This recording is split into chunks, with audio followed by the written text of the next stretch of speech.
اللہ تبارک و تعالی ارشاد فرماتا ہے، یا ایھا الذین آمنوا اذکروا اللہ ذکرا کثیرا وسبحوہ بکرۃ وأصیلا هو الذی یصلی علیکم وملائکتہ لیخرجکم من الظلمات الی النور وکان بالمؤمنین رحیما۔ اے ایمان والو، اللہ کو بہت یاد کرو، صبح اور شام اس کی پاکی بولو، وہی ہے کہ درود بیچتا ہے تم پر، وہ اور اس کے فرشتے، تمہیں اندھیروں سے اجالے کی طرف نکالے، اور وہ مسلمانوں پر مہربان ہے۔ اس آیہ مبارکہ میں اللہ تبارک و تعالی نے اپنا خوب خوب ذکر کرنے کا حکم ارشاد فرمایا۔ ذکر کیا ہے؟ اللہ کو یاد کرنا، یہ ذکر الہی ہے۔ یاد الہی کو ہی ذکر الہی کہا جاتا ہے۔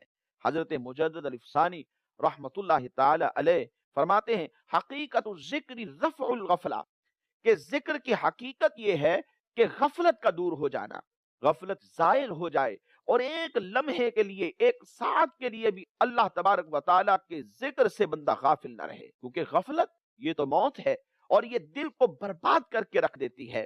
حدیث میں فرمایا، الشیطان جاثم علی قلب ابن آدم فَإِذَا ذَكَرَ اللَّهَ خَنَسَ وَإِذَا غَفَلَ وَسْوَسَ، کہ شیطان اولاد آدم کے دلوں پر قبضہ جما لیتا ہے، بس جب بندہ اللہ تبارک و تعالیٰ کا ذکر کرتا ہے، اللہ کو یاد کرتا ہے، تو یہ بھاگ جاتا ہے، اور جب بندہ غافل ہو جاتا ہے، غفلت کو اختیار کرتا ہے، تو وہ اس کے دل کے اندر وسوسہ ڈال دیتا ہے۔ وسوسے کا سبب کیا ہے؟ علامہ علی قاری رحمت اللہ تعالی علیہ فرماتے ہیں، کیا وسوسہ سبب ہے غفلت کا، یا غفلت سبب ہے وسوسے کا؟